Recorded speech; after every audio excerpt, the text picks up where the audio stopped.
My father started Don Gowan Inc. in 1973 and later changed the name to Home Central in '94.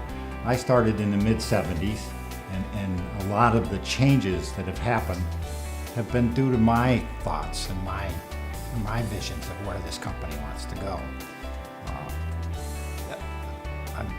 I'm comfortable with where I'm at. I think we're moving in the right direction, and I think with new management, we can do a better job than I foresee. As we make the transition to a general manager, we want to make sure that my grandfather's intentions for the company don't get lost, and that as my father transitions further away from day-to-day operations, we don't lose your vision either. So we've come together to create some central values, guiding principles that we can use as a team to move forward, and without losing who Home Central is and the original intent. As an ownership team, we have compiled some values based on past, future, and present situations that we feel will guide Home Central into the future as a sustainable company. We're calling these guiding principles our core values. They're what we want to guide this company long into the future. And they're also what we want our own actions to be gauged by, as well as yours from here on out when it comes to your day-to-day interactions at Home Central. We can't create a rule in our policy manual for every interaction that you're going to have on a day-to-day basis, but we want you to make the best decisions that align with these core values from here on out. These values will help you every day in the interactions that you have with your customers and peers.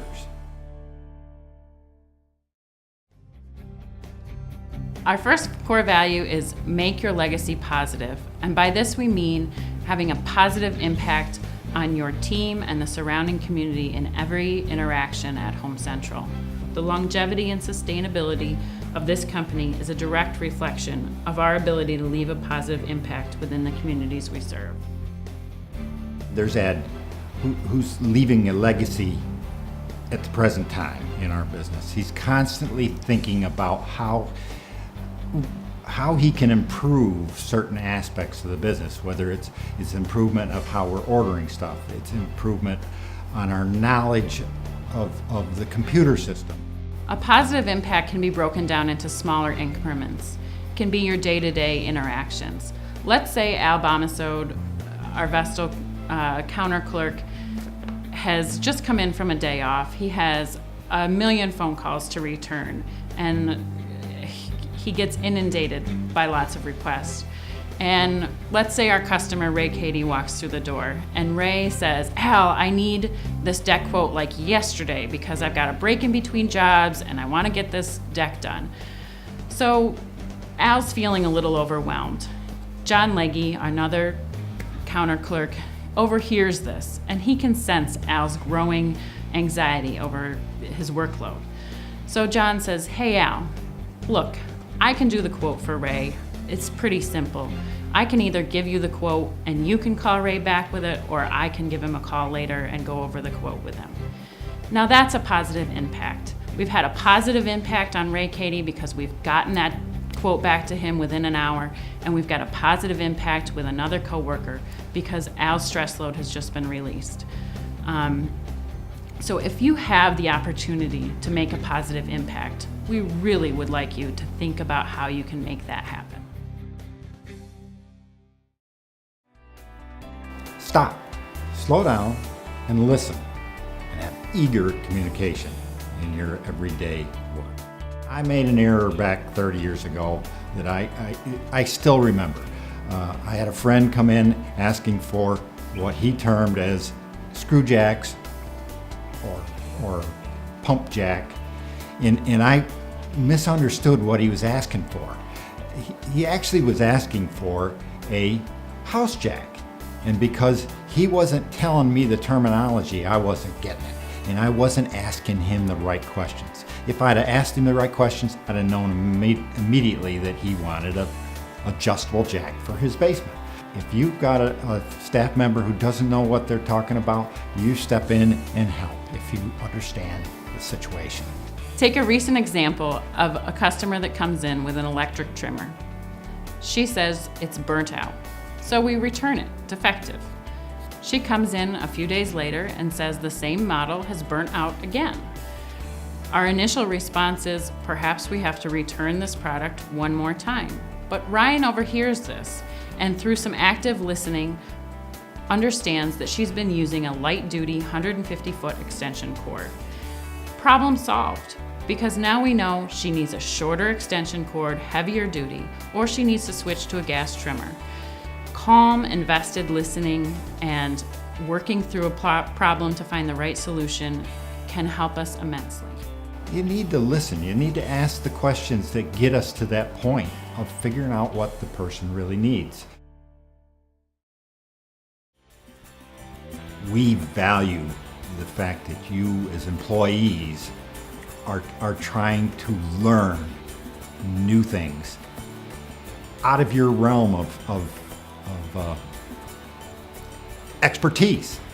And if, you know, some of the people are trying to learn Selkirk chimney systems, which a few of us know like the back of our hands. But I'm proud of the fact that you guys are trying to learn new things and expand your knowledge in areas that you don't feel comfortable with. This is a great thing. Anytime you learn new things and have the confidence of dealing with certain products, it's going to improve your customer service. About a decade ago, we started hearing about PEX tubing, and then later shark bite fittings. Ed didn't know much about them, but he started asking around and eventually started some own projects on his own with PEX and later shark bite fittings. He asked customers how they were using them, what he needed to stock, how we needed to order them in order to be competitive, and he really invested a lot of time in finding a new product that wasn't familiar to us, exploring it, and bringing it to our stores. That's innovating, that's learning and adapting to the marketplace around us. Similarly, Ham just went to a training for outside sales and saw the extensive use of Excel and said to himself, gosh, I gotta get up with the times and I've gotta teach myself how to use Excel. Came home and started doing some online tutorials just to get up to speed to where he felt he ought to be. That's what we're asking you to do, learn and adapt. Another core value is tread lightly. And by this we mean to treat every person that comes through our doors in a humble manner in which we treat them with integrity, decency, and respect. I have an example of this from several years ago. I went into a car dealership shopping for a car and was totally dismissed by the sales representative. I was young, I was in jeans and a sweatshirt, and he did not believe that I was shopping for 2 cars. I went to a different dealership, found a different salesperson, and a story she left me with really hit home for this topic. She said she'd had a customer come in dirty overalls and paid for a high-end car with cash out of a coffee can, and she learned from then on to treat every person that walked through the door with the same level of respect. And that can be equated to our business day in and day out. That bottle of Windex that you sell could turn into a possible renovation project in several years or less. So treat each person with the same level of dignity, no matter the circumstances. The important thing is to listen to the customer and not make them feel stupid. It's our job to make them feel happy and go away happy. So tread lightly and think about how you're interacting with that customer. The next value is speak the truth. And this means honesty in every interaction at Home Central. Whether it's interacting with a customer, interacting with a manager, or interacting with your coworkers. Owning your failures, being honest and upfront about your knowledge and abilities and about a product's abilities or value. Retail is known for is lack of honesty at times. And to us, overselling is a great no-no that we do not abide by. There have been a lot of people who have not been the right fit for Home Central because honesty just didn't come naturally to them. Whether it was honesty with other staff or honesty with managers or honesty with our customers. We do not believe in overselling or overpromising to our customers. And overpromising is something that's easy to do because you want to provide that service to the customer, but you are doing them a disservice if you are overpromising, not being honest about your own knowledge or abilities.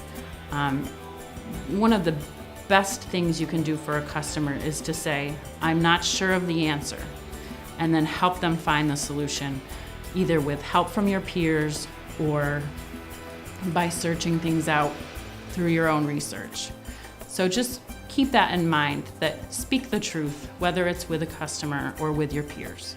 Telling a customer that a product will do the job that they want and you don't really know, that's a pure lie. And that's laziness as far as I'm concerned. That's not who we are. We need to be thinking about how we come across in a truthful, knowledgeable way. The last thing is probably the hardest, but it means the most. Be the best. Strive to be approachable and friendly to everyone you encounter. Be dependable and reliable to those around you.